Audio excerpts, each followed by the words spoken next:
But at the end of the day, it is what does the individual, the person, the consumer, feel is the value that they're getting for the price that they're paying. And if you are delivering and you're delivering consistently and they're used to it, then they're happy to pay it. If you're not delivering, then they will take their dollars and they will go elsewhere and they will get somebody or something else for that value or for a lower value. So that's the game that is continually played in business. And it's definitely an art to deal with that. Just like you always see where it's, they sell it for $4.99 and you go, well, why don't they just make it $5? Psychologically, there's something that says $4.99 is a better price than $5.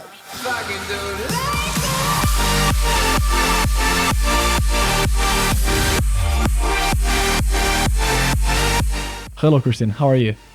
I'm well. How are you doing today? I'm really good. Good. So my professional career started with Air Products and Chemicals. I was an engineer for them, lasted for about 2 years before I decided to move on and wound up at Crayola Corporation.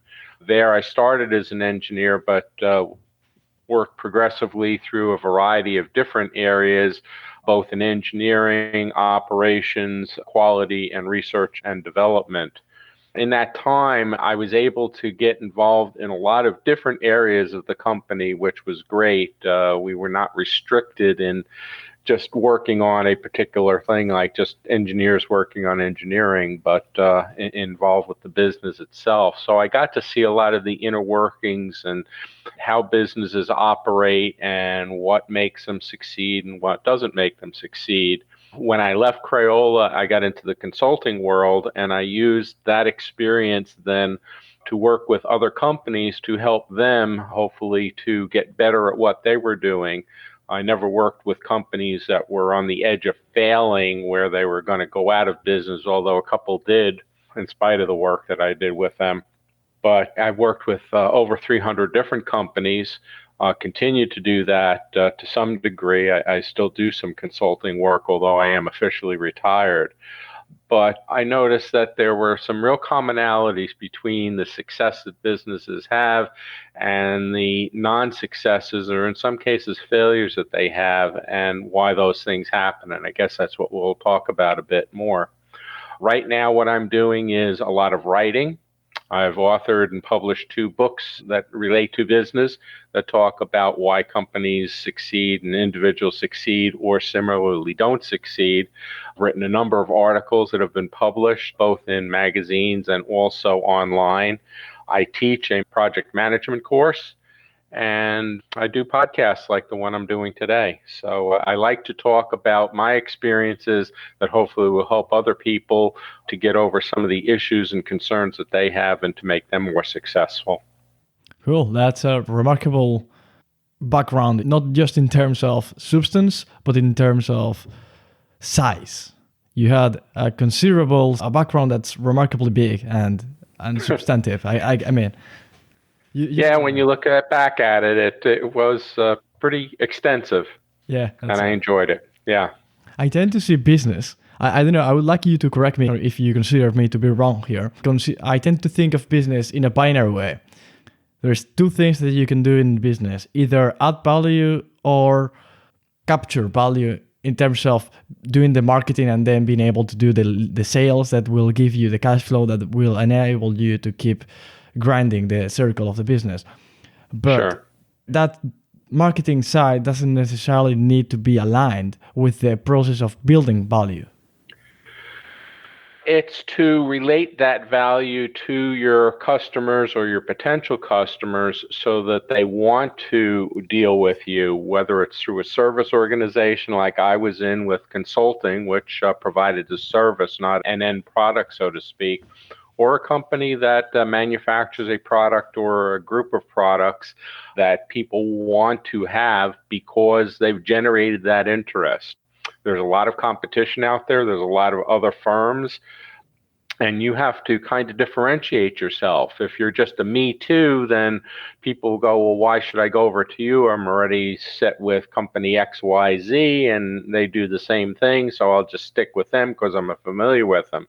But if you can provide some kind of a medium to them, which is the marketing side, which says, here's how we differentiate ourselves, here's why we're better, here's how we've progressed beyond what you're used to, that's certainly important. So that's what I see with businesses, is that they have to get that information out to people so that they realize that once they've tried it and experienced it for themselves, whatever it is, whether it's their products or services, then they become believers. But till then, you've got to convince them that you're better than everybody else and they should give you a try. Okay, so you don't see it as a binary way as I do. I'm trying to rephrase what you just said so you can see that either I understood you or not. So Okay. let me give an explanation of what I think you said. You don't see business as a binary thing as I do, but you see it as a process that requires, one, the adding of the value, and then two, the showing to your customers that you are worthy of being interacted with in a market, which will lead to your necessities being satisfied. Sure. You could have the greatest product in the world, but if nobody knows about it and you don't get that information out to them, it's just going to sit there. So you've got to get that word out and you've got to be effective at it. We're creatures of habit. We like to deal with the known and we get very comfortable with whatever it is we're saying or doing or dealing with. So we've got to be convinced to try something different. We're not just going to go out and experiment, particularly in business, because all those decisions cost money and they cost time. So we need to be careful about how we're spending those valuable resources. So marketing is very important, and that's what marketing does, is they get the word out. You see it, we're flooded with it. If you watch TV, you get 2 minutes of programming and 10 minutes of commercials because everybody is telling you about their goods, their services, and so forth, and why you should use them, particularly when you're an unknown, because the market is flooded with people that are doing things. You come out with something new, you've got to tell everybody why that is in their best interest to try it and use it and to give you a chance. Interesting. And remind them, there's a lot of products that have been in the marketplace for years and years and years, and they're still advertised and they're still telling you why you should use it and continue to use it. So it's not just the new stuff, it's the stuff that's existing that's already there. You've got to keep reminding people. And doesn't that necessity to keep reminding the people that they require your service point out to a possible conflict of interest, in the sense of you are hijacking their limbic system so they consume your product, let's say a Coca-Cola or whatever the product might be, or the next Instagram scrolling, and so you keep telling them my product is valuable even if you have already consumed it in the past. Due to your proclivity to reason your way out of consuming my product, I have to keep hijacking you so you keep consuming. I don't know if it's hijacking as more as it is keeping it out in front so people realize that you're there and that you still have their best interests in heart and that you have the best to offer to them, that you're better than everybody else, because we're vying for the same audience, and particularly people that have already tried that product or somebody else's and are familiar with it and use it. You need to convince them to try yours, that yours is better. Similarly, as new people or companies, products enter the market, you've got to remind them why they're using yours and why yours is so good and you should stick with it. So it's an ongoing situation, because if we didn't have that, then companies wouldn't be advertising the way they are. They would just, once they had the consumer, that they would hope that they had them forever, but that's not the case, as we well know. So I'm not so sure it's hijacking as it is convincing them, okay, and keeping it in front of them, because sometimes we have short memories. Okay. And there are some people who are willing to give up something for somebody else. If they find something that's less expensive, they may jump over to it, whatever the case may be. And I think that there's a tragedy of the commons here that argues for the thing that you just said, that having to constantly do marketing and advertising, because if your competition does and you don't, your customers will tend to transition towards their products and not yours, even if your product is superior, as everyone considers. But let's assume that ours is the superior one. Sure. They will transition towards the other one just because of the fact that they are doing the marketing. So you are forced to either assume the cost of doing the marketing and the advertising, or perish. Yeah, or stagnate. That you may wind up at a place where you just continue to do the same business over and over. And again, companies are in business not to just stay there and stay in place. There's that old saying, grow or die. And companies are continually looking to grow, both revenue-wise and profitability-wise. They both have to increase. If not, then problems do crop up over time as they stagnate, or they just kind of maintain that place. Since companies usually are publicly traded and held, stockholders are not happy if their company is just sitting there in place. They want to see growth. They want to see that they're making money from the investments that they're making in the company. So, companies continue to look for new ways to generate revenue and profitability. And Arby's was the antithesis of hamburgers. Arby's just introduced hamburgers. Okay. After all this time, you sit and you go, but they're a roast beef company, and then they made themselves a sandwich company. Now they're going to be a hamburger company too. Well, we already have hamburger companies. We got McDonald's and Burger King and Wendy's and you name it, okay? But Arby's saw a place and they decided that they should enter the hamburger market as well. So God bless them. I don't see Arby's as a hamburger company, but you never know. So, yeah, it's an interesting dynamic that's going on in business world. Yeah. I think that there's always room for another person or company working in the same sector. Well, depends. If it's a super monopolized sector due to super high cost of entry, due to economies of scale that will make you unable to compete with those who are already established, maybe not. But there's the signal and the noise. So the part that's not signal and that's not reflecting reality correctly, I would say that in those random fluctuations that occur in the market, not just with the capitalization of the companies, but with everything, with supply, with demand, with movements of people from one city to another, with tendencies to consume, everything fluctuates. So in one of those fluctuations, you could catch up an opportunity to enter, even if the competition is super high. Yep. And you've got to be on your game. The other side of the coin is, after you've told people how good you are and why they should try your product, and you've convinced them to, then you've got to deliver. So the other side of the coin is then that you've got a good operation. Again, whatever it is, whether it's product or service or a combination of both, and some companies provide both. They provide a product and a service. You look at Apple, the large majority of Apple today are services, not the products themselves. As much as we see iPhones and iPads and i this and i that, it's actually service to those things. And Apple services that are providing a large portion of their revenues and profitability. So there are companies that are in both aspects of commercialization to people. And you see more and more of that as time goes on, I think. So it's increasing. How do you deal with the fact that with products, supply is limited to physical means, but with services that might be technological, like in the case of Apple, supply is not limited to physical means, and so supply is limited artificially. Like, for example, with Kindle books from Amazon, those are limited artificially. That's modifying reality in a way that doesn't resemble it in a correct way.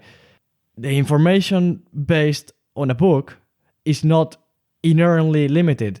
That can be replicated an infinite amount of times with almost zero cost.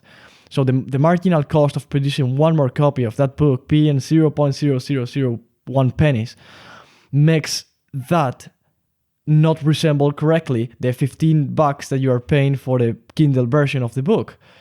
How can that incapacity to resemble reality not incapacity, but deliberate modification of the price to resemble what's economical in the market. Like, let's say I'm producing a book. I wouldn't sell it to you if I wasn't capable of charging you $15. If I was going to charge you $1, what 0.0001, that's the cost of marginally producing one more, I wouldn't think of producing it. Maybe, I don't know.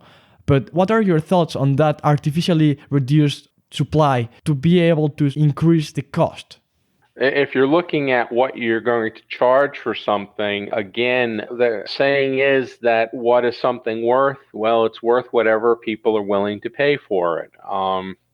So part of the strategy in putting the product out is how are you going to be competitive with your competition? What are you going to charge for it? What kind of profit do you want to make off of it? Okay, the example you gave is, it might be cents that it costs you to produce something, but yet you're selling it for dollars. Well, how many dollars is that? Is it $10? Is it $15? What do you think that people will be willing to pay in order to get that good and continue to pay it, that they think that it's worth it? People don't look at what it costs to manufacture something. They look at whether the value is there to get that thing, whether it's a book or a piece of clothing or whatever the case may be. I watch a lot of these different programs where they go into restaurants and they're telling people how to price the cost of the meal that they're serving. And it's usually 3 times at least what the cost of the actual material is, the steak and the potatoes and so forth. So if it turns out to be $5 in cost 3 times, now you're selling it for $15 and people are willing to pay that because there's a value. You go to someplace else, a high-end place, let's say that serves steak, and they're serving their steak at $50 or $60 or $70. And you're going, well, it's a steak. And I can get it for $15 over here, but I get it for $70 over here, and it's still steak. So what's the difference? Well, they've convinced you that their steak is worth $70 to pay for it. So you pay for it for whatever that reason is. So there's a real art involved in deciding what it is you're going to charge somebody. I worked for Crayola. We were always the most expensive product in regards to markers and crayons and so forth. And we would have debates of whether to drop the price to bring it down. And there was competition when I was there. And we decided, no, we were going to continue to keep our prices where they were at and charge people for it. And they were willing to pay that over the competition, who typically was less expensive than ours. But our quality was better, okay? And we continued to promote that along with, all these neat ideas for how you could use the product. And people kind of forgot about the cost aspect of it. Now, we were talking about a few dollars here or there. We weren't talking about hundreds or thousands of dollars for the product. But still, when people are out and they're shopping and they're comparing, yours versus somebody else's, and theirs might be half the price of yours, they have to determine whether it's worth it to get your product, even if they like it, or to spend half the price on somebody else's, that type of thing. So you're going back and forth on a lot of different aspects there. But at the end of the day, it is, what does the individual, the person, the consumer, feel is the value that they're getting for the price that they're paying? And if you are delivering and you're delivering consistently and they're used to it, then they're happy to pay it. If you're not delivering, then they will take their dollars and they will go elsewhere and they will get somebody or something else for that value or for a lower value. So that's the game that is continually played in business. And it's definitely an art to deal with that. Just like you always see where it's, they sell it for $4.99.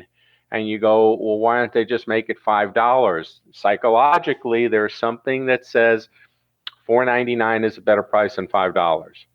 So you make it at $4.99. It's only a penny, but psychologically, people think that they're getting a better value by not paying $5 paying $4.99 or whatever the case may be for it. So there's all sorts of stuff that goes on. We humans are not always the most logical in our buying decisions and so forth, and that's what the business strategists have to continually come up with as they're deciding not only what to put out there, but what to charge for it and who to target it to. You know, products are not for everybody. Not everybody buys a Mercedes-Benz, all right? But there are a lot of cars out there, and people are driving all sorts of vehicles. So Mercedes-Benz is targeted towards a particular audience of people who are willing to pay the price in order to drive a Mercedes-Benz versus a Volkswagen Jetta or some other product which is less expensive but is still a means of transportation. And Jettas are targeted to different people as are Mercedes-Benz. So there's all sorts of stuff that goes on in there.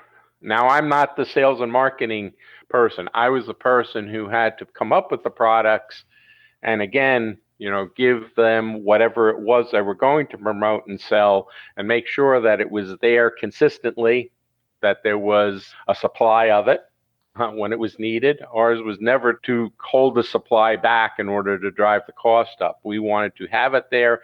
That was part of our promise to our customers. It was available when they wanted it. Okay, not to keep it back from them and make them want it because it wasn't available so they could grab it when they could, to make it reasonably affordable to them, but also more expensive than our competitions. We delivered high quality to them. We felt it was high quality. We would take surveys on it and get feedback on that. So there's all sorts of aspects that are involved in dealing with your products and your services and getting them out to the client. If, as you said, it is all about how much your client is willing to pay for your product in relation to how much value he's expecting your product to add to his life, wouldn't that lead to a sort of self-fulfilling prophecy in which if you raise your prices, you will signal your clients? I'm not saying this works always, but for example, my aunt had a clothing shop for women. And I talked with her, hey, why is this so expensive? It doesn't make sense. It costs you like a 20th of what you are selling it for, and you are selling it for 20 times. That doesn't make sense. Other businesses, I think they have a lesser percentage in terms of profits. And she told me, no, if I lower the price, my clients will believe that this product is less valuable. So there is a self-fulfilling prophecy in which if you raise the price, they will believe that it is more valuable, even if it is not. Yeah, for instance, when I worked at Crayola and we had a fine art division where artists that used oil paints or watercolors or so forth could buy our product versus, and at that time, the competition was Grumbacher and Winsor and Newton. So we came out with a new line of watercolor paints. And we had a high quality, but we decided to sell it at a lower price than the competition. And sales was not going very well. And we went out and asked the artists why. And they felt because of us charging a lower price that they felt that the quality was not as good as the competition.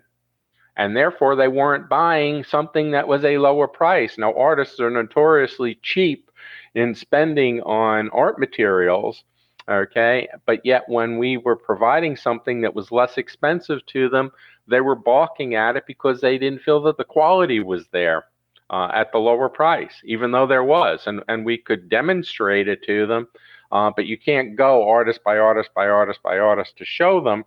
So again, psychology is a funny thing.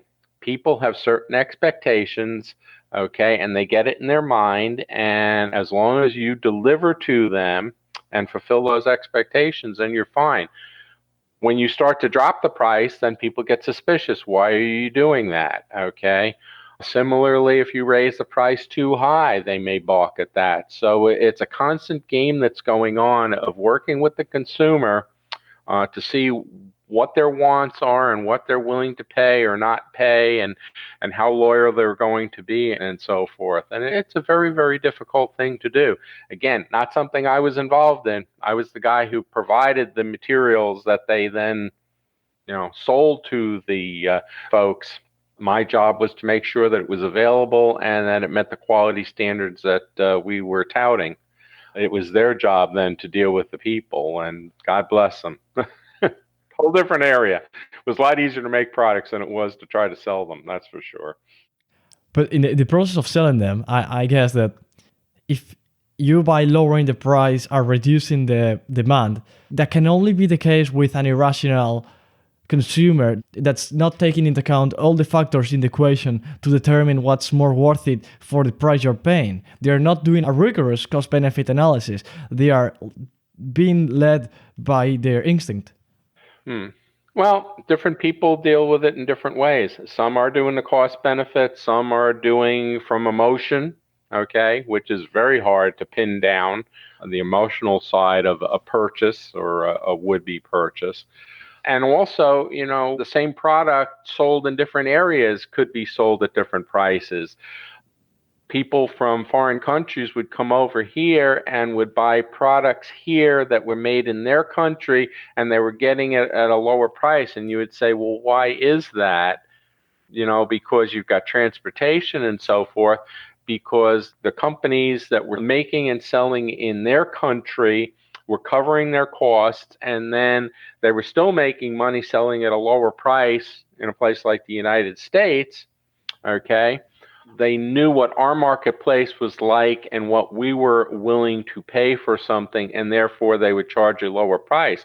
So when people would visit from foreign countries like Japan, they would buy the Japanese product over here because it was actually less expensive than buying it in their own country. And you go, that doesn't make a lot of sense. But yet, again, that's all part of the strategy. That's all part of what goes into where you price stuff and how you price stuff in what marketplaces. And it's a worldwide marketplace, but it's not a worldwide marketplace because you do different things in different places to attract people and to get their business. I see that as an opportunity to be exploited. When you can buy something somewhere else for a lower price than you can in your own country, that's an opportunity to be exploited that is limited to the amount that is being sold in your country. If there's only 100 pens that are being sold in your country per day, you are not going to be able to have a profit bringing more than 100 pens for the midpoint in price between your country and the country from which you are importing those. Well, when the price is reduced by your higher efficiency in importing the product, I guess that the demand would increase, doesn't it? But there's more factors affecting this. I'm doing a stupid binary analysis. Not stupid. I mean, there are certain aspects that are binary, but there are others that, there's all sorts of factors that go in, and you got to take them into account, and it's an ongoing battle. It is complex and dynamic. It is. And again, you're dealing with rational people and you're dealing with irrational people who make decisions from the heart, not from the head. And, you've got to factor all of that in when you're doing it. Or those commercials on TV usually tear at your heartstrings to some degree. They hit your emotional side. They're not talking about price and value and all that stuff. They're showing people being ecstatic over dealing with the product and being so happy to get it, and that's an emotional aspect that we're dealing with. So they're playing a lot to that, as opposed to if you're dealing with industrial products where you're sitting down face to face and now you're talking dollars and cents and how this thing is going to last longer and what the cost is going to be over the lifetime of the product and all those types of things. You don't see that type of stuff on television or in print or whatever the case may be, because they're dealing more with the emotion than they are with the financial, factual aspects of the business and so forth. So it's quite a thing that's going on, quite a science that we're dealing with. I think I got from you the idea that emotions don't necessarily lead to a rational outcome, but because there's two ways in which you can think of achieving something, either rationally or either emotionally. And if you think of it with the emotional side, you are just going to look for a short-term benefit that's going to make you feel good. But what is life if it's not ultimately seeking for feeling good? Yeah. Yep. And that's what marketers are all about, is to make people feel good. You can maybe add a few layers of reasoning that will make you maximize your well-being, not now, but maybe in 40 years. That's how I can think of reasoning. Reasoning makes you abstract yourself from the situation and seek for the long-term well-being, but the meaning of life is still the same. It's still making sure you feel good.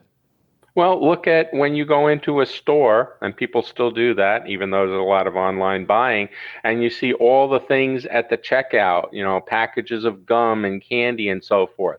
Those are, spur of the moment emotional buys. You didn't go in order to buy a candy bar, and yet you see it sitting there as you're waiting at the checkout, and you grab that candy bar and you put it in with all the other things that you were buying. It was an emotional decision that you made. Yeah, that looks pretty good. I think I'll have that. That wasn't why you were out in the first place. So wherever you go in the stores, you will see at the checkouts lots of things, that you can still buy. They're not really expensive, $1 or a couple of dollars or something like that. And yet they generate tons and tons and tons of sales. So again, you're dealing with people with their emotions, okay, and impulse buying, if you want to call it that. And we do it. I do it. I just did it the other day. I bought a box of mints. I wasn't out to buy mints, but I wound up buying them by the time I got done. So one more thing. But that doesn't point out to your rationality, because you always have to be open to changing your priors. If that's not the case, the economatum in the USSR would have worked. You can predict everything that's going to happen in the future and determine what's the exact precise thing economically that's going to prosper maximally.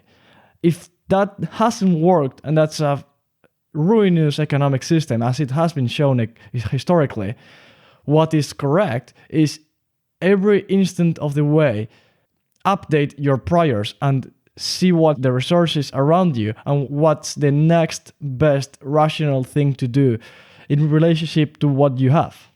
Nothing else. So in the moment, in the queue, while you were being in the queue waiting, you were like, okay, I can either have the 2 packs or the mints. Right now, Or both. No, you cannot have both. Sometimes you can have both. How? You can grab both. How? Why not? You got mints, you got gum, you decide, I'll take one of each. Oh, okay, sorry. I was referring to the 2 packs that you were going to pay for them. Okay. You can either have the 2 packs or the mints. You cannot have both. Yeah. Then you have to make a choice. So you decide which one you like better or which you want at the moment. Okay. Yeah. I would like you to correct me. I have 2 thoughts that I think are mutually exclusive. Okay. They are not compatible. So I think I'm being a bit hypocritical here. But maybe you can make me see how they are compatible by alternating them. I don't know. I will tell you the 2 thoughts. I have a list of quotes that I've written, and one of them is: success consists of going from failure to failure without loss of enthusiasm. Okay. And the second one is: business is stopping to do what has transitioned to marginally not adding value. I think those are not compatible, are they? Well, they are coming from different aspects. Success, some people have to go through failure once or twice or a number of times before they are successful, but they're driven. They believe in what they're doing. They haven't found the right formula yet to get there. Okay, so they persist at it until success finally comes. Other people are successful right off the bat. You just never know. Timing is one thing and so forth, or you need to improve a bit on what you were doing and keep tweaking it until it becomes finally successful. So yeah, a lot of success did have failure at first. But, at some point, people will give up if they continually fail and they don't see any way forward, and they just kind of throw up their hands and go, it just isn't working for me, and so I'll move on to something else. The other statement, could you just repeat that again, the second one? Yeah. Business is stopping to do the thing that has transitioned to marginally not adding value. When you buy a can of Coke it adds a lot of value to you because it satisfies your need. But if you buy another one, you increase more than double the odds of you getting cancer, diabetes. All the worst things increase exponentially and the benefits decrease exponentially. So it's not worth it, the second unit, but it is the first one. Yeah, it all depends on what it takes to satisfy us. Okay. For instance, when you go out and buy a car, you're not necessarily going to go and buy a second car immediately. Okay. It may be a long time.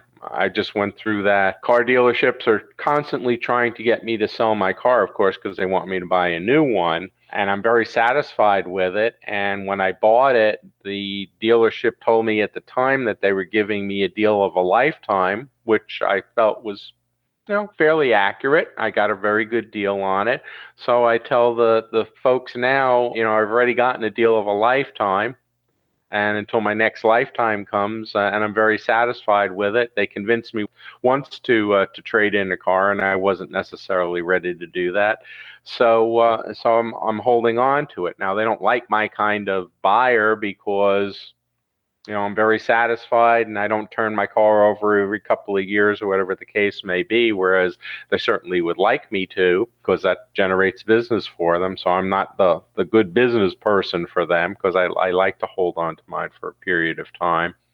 So again, we have a decision to make. If we've made that purchase, does it satisfy us? Or do we need to make that? Because again, buying sodas or popcorn or potato chips or whatever, we will continue to buy that as we deplete it, and we will deplete it fairly quickly. So then we will get that second Coke or that second bag of chips or whatever the case may be. Because again, we want to continue to use that item, consume it or whatever the case may be.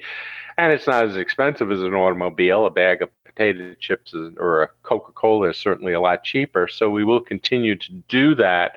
We may not do it all at one sitting, although on a hot day, we may have 2 Coca-Colas, even though they may not be the best for us because we're thirsty.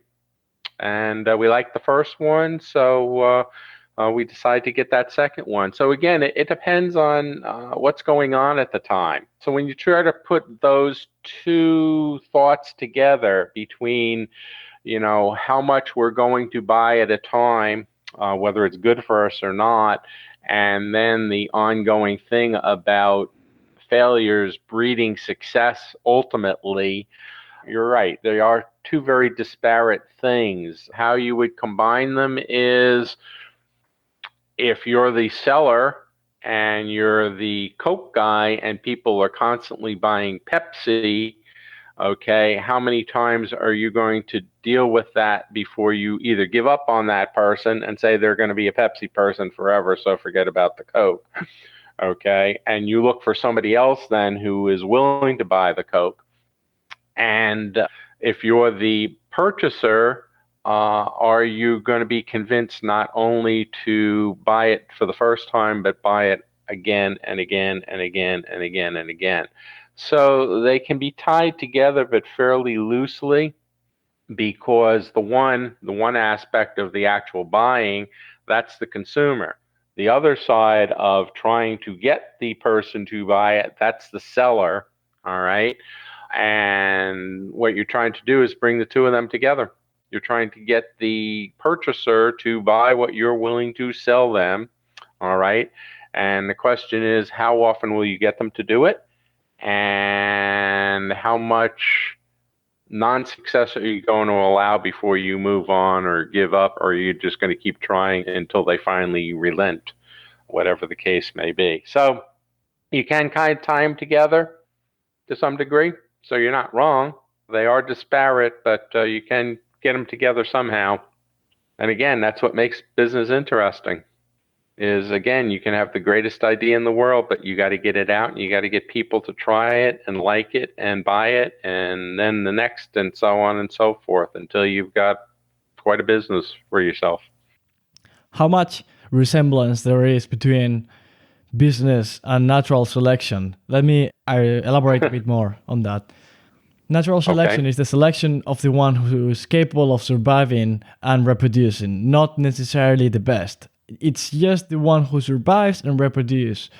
Nothing else. There's nothing else that is selected for in terms of natural selection. Everything else, hair color, height, intelligence, everything goes to the bin if it is compromising capacity to survive and reproduce.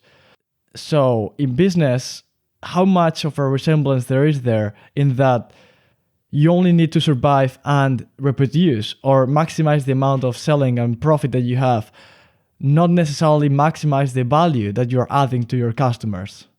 Right. Well, in natural selection, what you're doing or what's happening is whatever is necessary to survive and to grow. In business, it's going beyond that of trying to get people to buy things that they could live without. Okay? We could all live fine without buying that Coke or that Pepsi. There's water to drink, okay?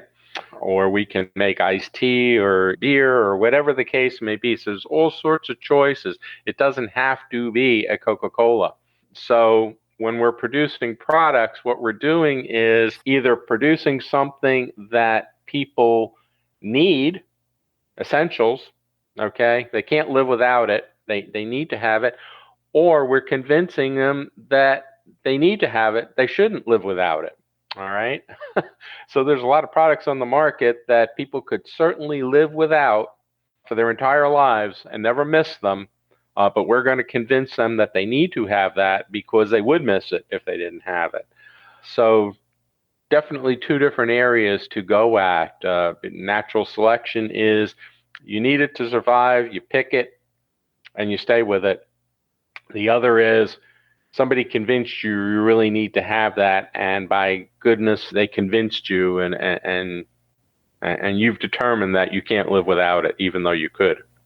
How much of a conflict of interest can be there if you are being convinced of something that's not correct? It is not true that you need a Coke to survive, but they are convincing you that you need a Coke to not survive, but to be okay. And you don't need it to be okay. That's right. Not so much conflict of interest as they have convinced you, okay, that you really need that thing. And you have convinced yourself that you do. So, again, get back to that illogic type of thing, all right, of somebody has convinced you that it's really, really necessary and it's really, really good for you. And you have determined, yep, they're absolutely right. And therefore, I will do it.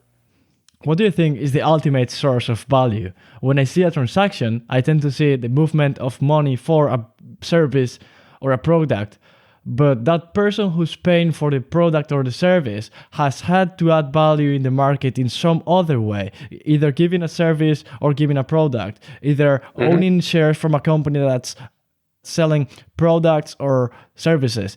There's always a service or a product behind that. But what's the thing that's behind the thing that's behind the thing that's behind the thing? I've got a theory about this, but what's your opinion? What do you think is the ultimate adding of value in the economy? That people feel that whatever that good or service is worth paying the price for, and they need to have it in some way, shape, or form. Is that it? And from the seller's standpoint, it was identifying what that need was, all right, and then getting it out there and telling people, here it is, and you've always needed this, and here it is, and I'm providing it to you. That's super similar to the Keynesian economics. I think that what you just mentioned, it could be a self-fulfilling prophecy in that you, by wanting to have something and someone else by wanting to have the thing that you're willing to give up for that thing, are going to make a circle of production of value that is infinite, and you only have to incentivize people to consume in order to maximize prosperity forever. So we are just a few impressions of dollars away from maximum prosperity in the possible things that could happen in the universe. How is that the central banks are not stimulating the economy the most possible? We are stupid. We're just that little step away from maximum flourishing.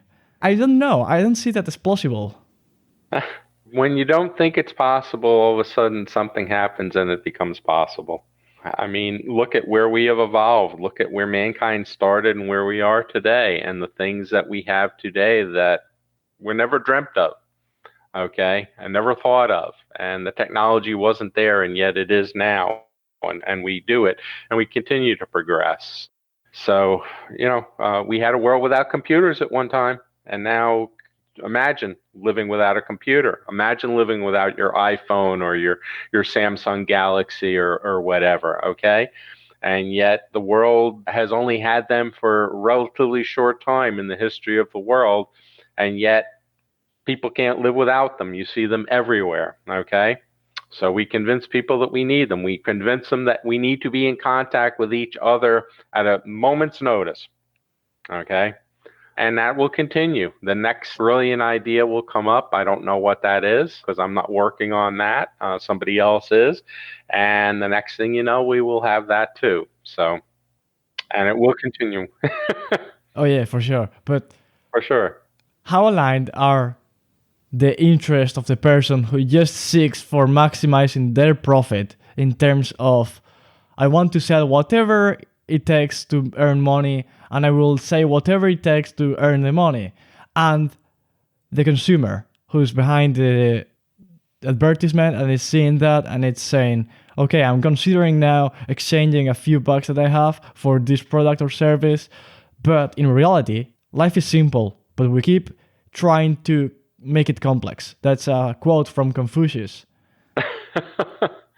Yeah, sometimes I always like to go with the keep it simple, okay, and don't make it too complex, all right? But some things are complex and you have to deal with them as well. Those are not aligned. You cannot have both at the same time. You cannot have the life is simple, let's enjoy the things that we are evolutionarily driven to enjoy, and stop consuming the things that it's obviously not going to lead to my maximization happiness, but it is going to maximize happiness in the short term for the person selling me the thing that he wants me to buy. And the other idea that you have to consume constantly as much as you can. We all have choices to make, and we will decide at what point we're going to stop buying or we're going to stop getting that gadget or, whatever.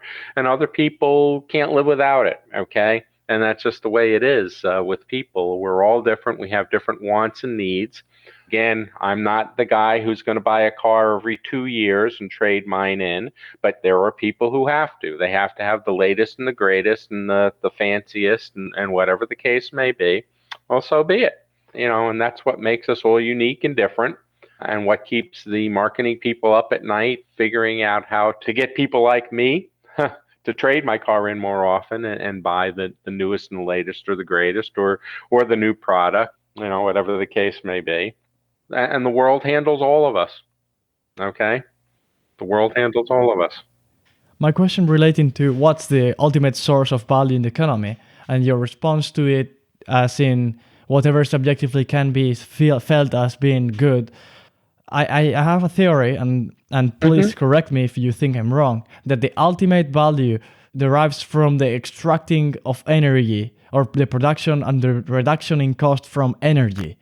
The energy is what permits you to be insulated from cold, to survive from a drought. It's energy that permits you to get transported. So the base, maybe it's not the ultimate thing, but it is in the center of the economy. Energy and the production of low-cost, reliable energy, I think it's the center of everything. If you increase a bit the cost of energy, everything increases a lot. Yeah, because it's tied to that. It takes energy in order to produce things. It takes energy in order to transport them, to get them from one place to the other, because, products that we buy are not made like right there where we can just go and get them, but yet we can go and get them because they've been made someplace and transported from that place to where we go to buy them. Whether it's online, I order something and the next day it shows up, and it shows up via a truck, okay? Whether it's Amazon or UPS or FedEx so there's energy involved in all of that stuff. So energy has made things more accessible to us. But then you go to parts of the world where they don't have that type of stuff and they still survive. They go out and they hunt and they fish and they have agriculture, and energy is not a big part of their lives except to maybe cook, whatever it is that they caught or they grew, but it's not a big part of their lives. But in the industrialized world, it certainly is. And when the cost of energy goes up, the cost of everything else goes up because, again, it costs more than to manufacture that good or to transport that good from here to there or wherever the case may be. So it really depends. It depends on what society you're in and what's going on with your society and how they're tied together. In the industrial world, they're tied together. In the non-industrial world, they're not to that degree. I think that what's happening here and what is allowing you to see the two objectives, the opulent person in New York earning $7,000 a month and the person who's in Zimbabwe having a super poor life, but really related to what we are evolutionarily developed to enjoy. What's allowing you to consider, not you, everyone, I do the same, to consider both of them as worthy of being done is that we don't have the meaning of life given to us in terms of this is what is the meaning of life and that cannot be questioned because it is obviously true.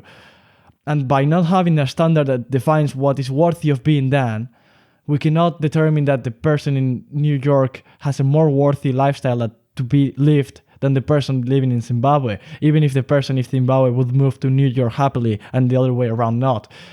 But yeah, I think that the thing going on there is that we don't have a moral standard that's objectively true. Right.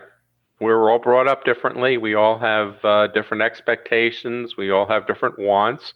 Somebody from Zimbabwe who lives in a very rural area and is not used to it may not like the hustle and bustle of a New York City and be totally put off by it and want to go back to where they came from.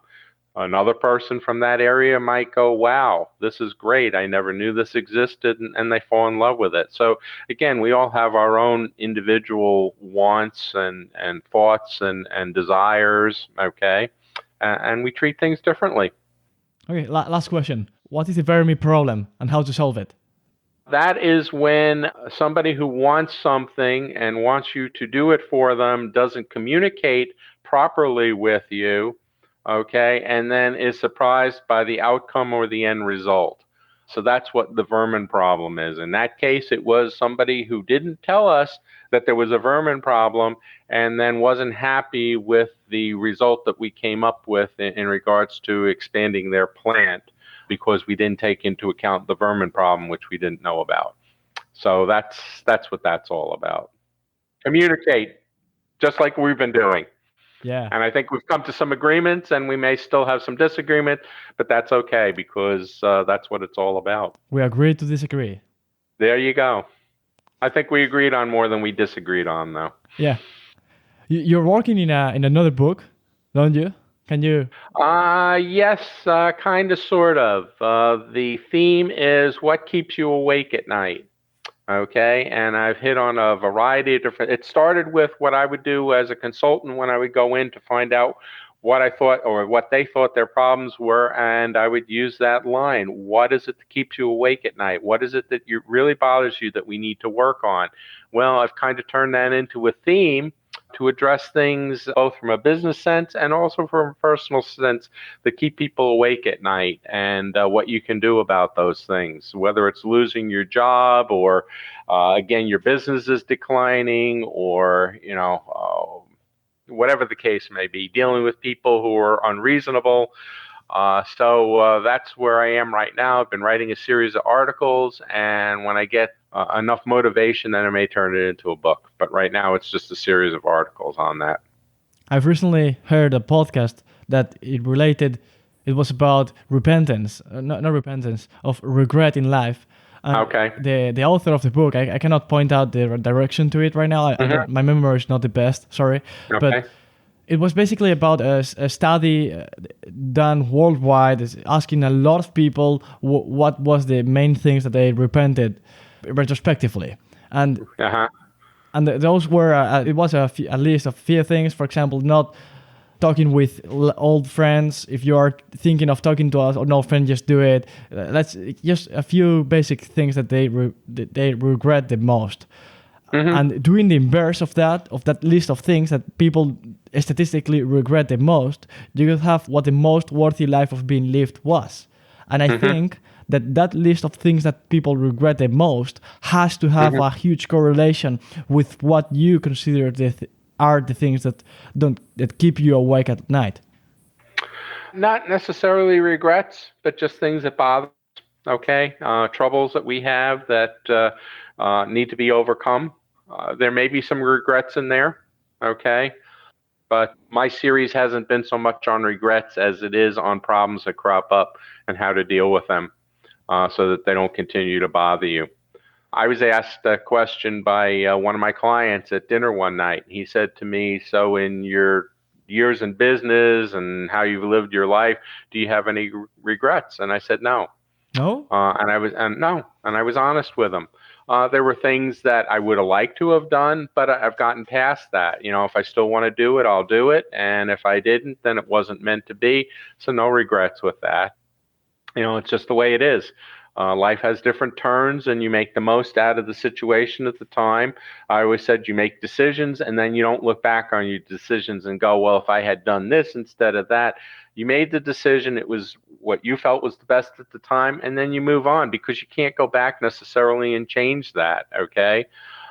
But you can decide on where you're going to head and what you're going to do next, and you can certainly have an influence on that. So that's kind of my philosophy at this point.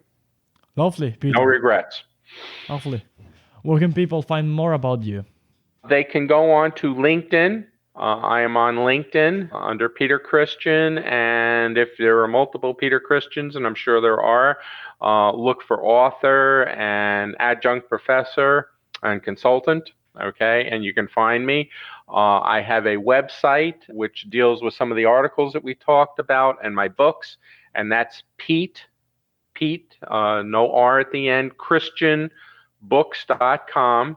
That's all one word, Pete Christian Books, and then .com. Or you can email me, and you can email me at phchristian and the number 53 at gmail.com. So any one of those three, you can send me a message if you want to talk, if you have something that you would like to discuss, or whatever the case may be. So one of those three, email, LinkedIn, or my website. I will put the links to all you mentioned in the show notes. Okay, terrific. Well, thank you. It was great to talk with you. Enjoyable. Perfect, Peter. It's been great. Yes, you got me thinking. Yeah, same.